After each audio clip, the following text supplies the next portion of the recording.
2023 সালে 24শে মে ব্যারাকপুর আনন্দপুরি সোনার দোকানে ডাকাতি করতে এসে বাধা পেয়ে গুলি চালায় ডাকাত দল। ডাকাতদের ছোড়া গুলিতে নিহত হয় সোনার দোকানের মালিক নীলাদ্রি সিংহ। আর সেই মামলায় অতিরিক্ত জেলা দায়রা আদালতে আসামিদের দোষী সাব্যস্ত ঘোষণা করে শনিবার। সোমবার সাজা ঘোষণা করার কথা থাকলেও আদালত শুক্রবার অর্থাৎ আজ আবার আদালতে তোলার নির্দেশ দেয়।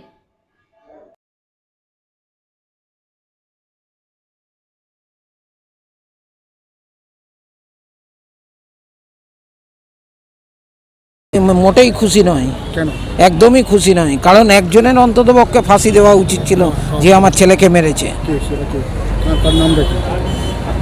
সে তো বই ওখানে তো রয়েছে, এখন আমার নামটা ঠিক খেয়াল পড়ছে না। হ্যাঁ, আসিফ খান। আসিফ খান ওরকমই হবে। হ্যাঁ, আসিফ খান।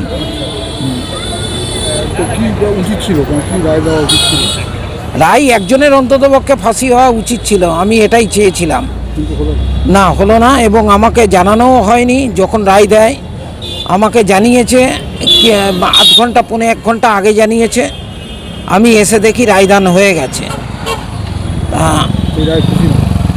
ও রায় আমি মানি না, আর ওইভাবে রায় দেয়া যায় না কখনো।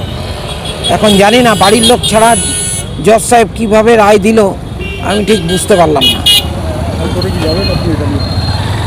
এখন চিন্তা ভাবনা করছি, নিশ্চয়ই যাওয়ার চেষ্টা করব। কিসে সেটা? হ্যাঁ, হাইকোর্টে। হাইকোর্টে আমি দেখছি কী করা যায়। আপনার নাম? আমার নাম নীলরতন সিংহ।